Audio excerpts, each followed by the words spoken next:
নমস্কাৰ বন্ধুসকল, মই আজি আপোনালোকক ক'ম মই মোৰ ইউটিউব ভিডিঅ'বিলাক কেনেকৈ এডিট কৰোঁ। তাৰ বাবে মই কি কৰিছোঁ, মই এটা ছফ্টৱেৰ ডাউনলোড কৰিছোঁ যিটো নাম হৈছে একশ্যন ডাইৰেক্টৰ। আপোনালোকে মোৰ লগত বলক প্লে ষ্ট'ৰলৈ কেনেকৈ ডাউনলোড কৰিব লাগে মই কৈ আছোঁ, আৰু তাৰপিছত মই দেখুৱাই আছোঁ কেনেকৈ মই ভিডিঅ'বিলাক এডিট কৰোঁ। প্লে ষ্ট'ৰলৈ যাওক আৰু ইয়াতে লিখক একশ্যন ডাইৰেক্টৰ। সামান্য কাম একশ্যন ডাইৰেক্টৰ লিখি দিয়া। একশ্যন ডাইৰেক্টৰ মোৰ লিখা আছে, আগে ডাউনলোড কৰি থৈছোঁ যাতে ভিডিঅ'টো ছুটি হয়। ইয়াতে একশ্যন ডাইৰেক্টৰ আপডেট আহিছে, মোৰ আপডেট কৰি লওঁ। 5 ছেকেণ্ডমান ৰ'ব লাগিব আপডেটৰ কাৰণে। আপোনালোকে ইয়াত আপডেটৰ ঠাইত আহিব, ডাউনলোড কৰি কিনে ডাউনলোড কৰি দিব। প্লে ষ্ট'ৰলৈ গৈ একশ্যন ডাইৰেক্টৰ ডাউনলোড হোৱাৰ লগে লগে অকণমান সময় অপেক্ষা কৰক। এইটো ডাউনলোড হৈ আছে। এইটো বহুত ভাল ছফ্টৱেৰ। ইয়াৰ লগতে আৰু বহুত কিবাকিবি এইবিলাক আহিছে। এইবিলাক মই বহুত ট্ৰাই কৰিছোঁ কিন্তু ইমান ভাল নাই লগা। পিছে একশ্যন ডাইৰেক্টৰটো মই বহুত কাম কৰিছোঁ, ইয়াতে এক্সপিৰিয়েঞ্চ বহুত হৈছে। একশ্যন ডাইৰেক্টৰ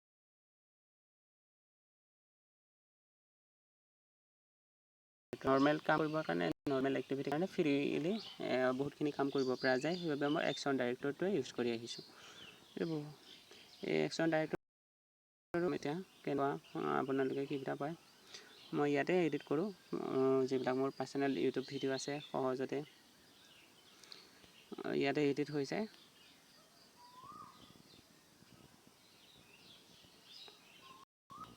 অলপ সময় লাগিব বন্ধুসকল, ইয়াৰ ডাউনলোড হৈ আছে।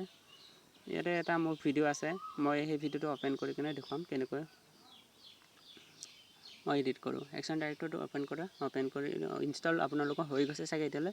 এই ইনষ্টল হৈ যোৱাৰ পিছত এইটো অ'পেন কৰা, আৰু অ'পেন কৰাৰ লগে লগে পাৰ্মিশ্যন মাগিব, য়েছ কৰি দিবা পাৰ্মিশ্যনকেইটা। তাৰপিছতে আহিব এডিট কেপচাৰ, এনেকুৱা এটা প্ৰফাইল অ'পেন হ'ব। ইয়াতে অ'পেন হোৱাৰ লগে লগে দেখুৱাব কেপচাৰটো দবাই দিলে আমাক এতিয়া এটা ভিডিঅ' ডাইৰেক্ট ৰেকৰ্ডিং কৰিবলৈ দেখুৱাব। এইটোত ক্লিক কৰাৰ লগে লগে কোনটো চাইজত আমি দীঘলকৈ কৰিব পাৰোঁ, 9x16 কৰিব পাৰোঁ, 16x9 কৰিব পাৰোঁ। আমাক বেছিভাগ 16x9 লাগে, কিন্তু মই এইটো ভিডিঅ' স্ক্ৰীণ ৰেকৰ্ডিং ভিডিঅ', গতিকে 9x16ত হেৰি কৰিম।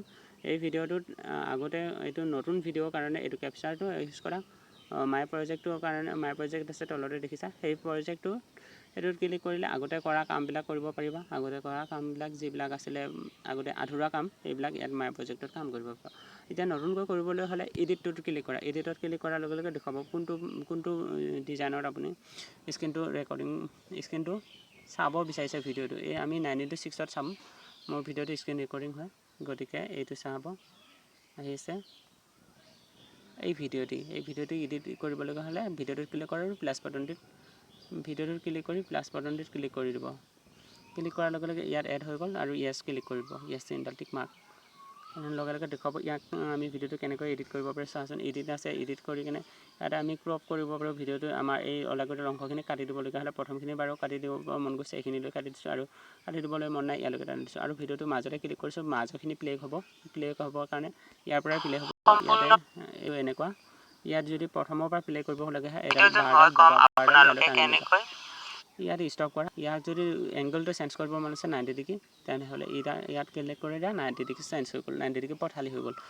পথালি হৈ যোৱাৰ পিছত কি হ'ব, মোকতো পথালি নালাগে, ইয়াক এতিয়া আকৌ আগৰ পজিশ্যনলৈ আনিবৰ কাৰণে 4বাৰ ক্লিক কৰি দিব, নহ'লে বা আনডৰ কৰিবৰ কাৰণে বেক ক্লিক কৰি দিয়া, ডাইৰেক্ট ডিছকাৰ্ড চেঞ্জ কৰি দিব। এইটো আনডৰ হৈ গ'ল। মোক এনেকৈ লাগে ভিডিঅ'টো। আৰু যদি স্পীড কৰিবলৈ মন আছে, মোৰ যদি কিবা আৰ্টৰ চেনেল হয়, মোৰ যদি আৰ্টবিলাক ইয়াতে স্পীড কৰিবলগীয়া হয়, মোৰ কিবা কথা যদি স্পীড কৰি দেখুৱাবলগীয়া হয় ভিডিঅ'টো কিবা কাৰণত, তেনেহ'লে ইয়ালৈ যাওক আৰু ইয়াতে স্পীডটো ক্লিক কৰি দিব পাৰে। স্পীড ক্লিক কৰাৰ লগতে ভিডিঅ'টো 1.5x স্পীডত শুনিলে নিশ্চয় স্পীড কৰিলে হয়, আৰু এইফালে দিলে শ্ল' হৈ যাব, বহুত শ্ল', ইমান শ্ল'। এয়া শুনিলেনে বন্ধুসকল, ইয়াতে এইটো মিডিয়ামতে ৰাখক। যদি আপোনাৰ ভইচটো নালাগে, ভইচটো ডিলিটো কৰিব পাৰে। এই ভইচটো ভিডিঅ'ৰ মেইন অৰিজিনেল চাউণ্ডটো যদি নালাগে, তেনেহ'লে আপোনালোকে ইয়াক ডিলিটো কৰিব পাৰে। দেখুৱাইছোঁ ক'ৰ পৰা, ইয়াক ডিছকাৰ্ড কৰক। ইয়াক ডিছকাৰ্ড কৰিলে অৰিজিনেলটোতে থাকিব। যদি আপোনালোকে বিচাৰে স্পীড কৰিব লাগে, ভিডিঅ'টো বহুত স্পীড লাগে, তেনেহ'লে ভিডিঅ'টো স্পীড কৰিব পাৰে। আৰু কালাৰ চেঞ্জ কৰিব পাৰে। কালাৰটো ইমান প্ৰয়োজন নহয় আমাৰ। কালাৰ চেঞ্জ কৰিলে আমাৰ কেমেৰাটো ভালেই আছে, বহুতখিনি কালাৰ চেঞ্জ কৰাৰ প্ৰয়োজনেই নাই আমাৰ। কালাৰটো চেঞ্জ কৰিলে বেয়াহে হৈ যায়, ভিডিঅ'টো কোৱালিটিটো বেয়া হৈ যায়, গতিকে কালাৰ চেঞ্জ নকৰোঁ। শ্বাৰ্পনেছ এনেকৈ ইয়াত দেখুৱাইছোঁ শ্বাৰ্পনেছ কি হয়, এইটো আগৰ দিনৰ টিভিকেইটা হৈ যায় গৈ এইটো বঢ়াই দিলে। এইটো ভিডিঅ'ৰ লাইন, এইটো ভিডিঅ' লাইনটো টানি দিলে ভিডিঅ'টো কাটা যাবগৈ। কিমান জেগাত প্লে কৰিব লাগে দেখুৱাইছে। শ্বাৰ্পনেছটো চেঞ্জ হৈ যাব, শ্বাৰ্পনেছ চেঞ্জ কৰিলে দেখুৱাইছোঁ এইটো পুৰণা দিন হৈ গ'লগৈ, বেয়া হৈ যাবগৈ, গতিকে চেঞ্জ কৰাৰ প্ৰয়োজন নাই শ্বাৰ্পনেছটো। ইয়াকো ডিছকাৰ্ড কৰি দিয়া। ইয়াৰ পিছত আহিছে স্ক্ৰীন টোন। স্ক্ৰীন টোন ইয়াত দেখি ফেচ লুকটো মুখখনত কেনেকুৱা থাকে, এইটো আপোনাৰ স্ক্ৰীনটো চফ্ট লাগেনে, ভিডিঅ'টো চফ্ট লাগেনে, চফ্ট লাগে জানো? আমাক এইটো ভিডিঅ'টো চফ্টৰ প্ৰয়োজনেই নাই। চফ্টনেছ দেখিছে নহয়, ব্লাৰ হৈ গৈছে, সেইটোৱে চফ্ট স্ক্ৰীন টোন। আদাৰ আছে টাইটেল আছিলনে?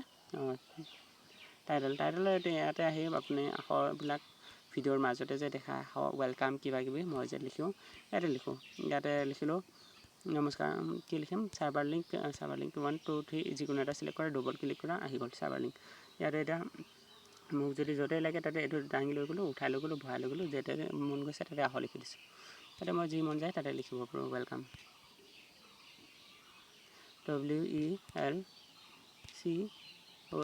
WELCOM, ৱেলকাম, য়েছ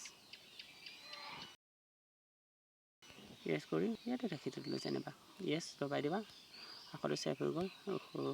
মইতো একশ্যন ডাইৰেক্টৰ ডিষ্টাৰ্ব ইয়াতে য়েছ কৰি দিলোঁ। য়েছ কৰাৰ পিছত আৰু যদি এণ্ডিঙত আখৰ দিবলগীয়া আছে তেনেহ'লে আৰু এবাৰ ভিডিঅ'টোত ক্লিক কৰা, তাৰ টাইটেল ক্লিক কৰা, তাৰপিছত আহিলে ৱেলকামৰ পিছতে এনেকৈ শ্লাইড কৰি দিয়া, ভিডিঅ'টো শেষলৈ গ'ল। 1 মিনিটমানৰ আগত আমি লিখিম থেংক ইউ ফৰ ভিজিট, বা মোৰ ভিডিঅ'টো চোৱাৰ বাবে ধন্যবাদ জনাবৰ কাৰণে ইয়াতে লিখিব পাৰোঁ। এই যিকোনো এটা ষ্টাইল চিলেক্ট কৰা, চিলেক্ট কৰি লিখি দিয়া। ৰেণ্ডামলি পিক কৰিছোঁ এটা, যিকোনো মোৰ মন গ'লেই হৈছে, যি মন গৈছে তাকেই কৈছোঁ। ইয়াতে লিখিব পাৰোঁ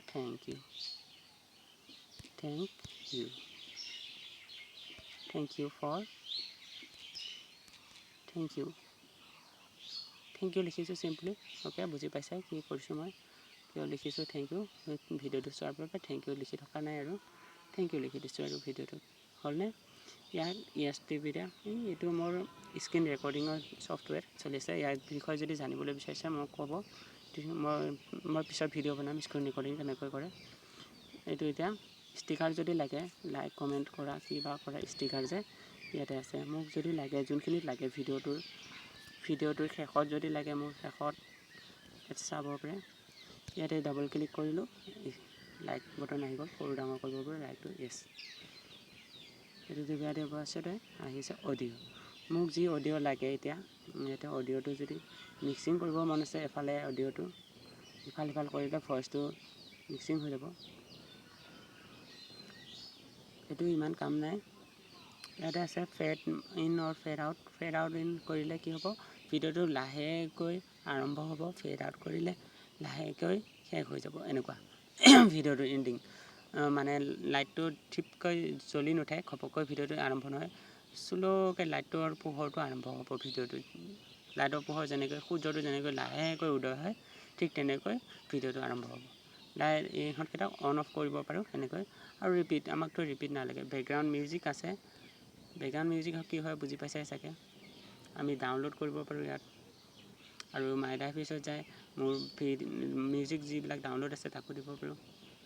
আমি সেইবিলাক কৰি নাথাকোঁ, মোৰ অৰিজিনেল মিউজিকটোৱে লাগে, গতিকে ইয়াক চিম্পলি য়েছ কৰি দিলোঁ।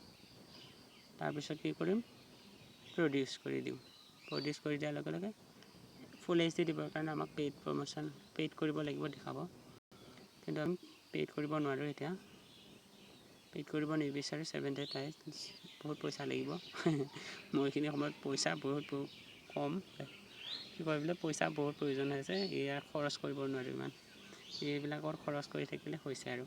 HD কৰি দিছোঁ, এইটোৰ 700 QHD পাম আমি, 700 নে 1000 পায়। ইয়াক আমি HD ক'ম। HDটো একেবাৰে MP4 কোৱালিটিৰ ভিডিঅ' দিব, গতিকে আমি HD ৰাখিছোঁ। HDত ষ্টাৰ্ট দিম।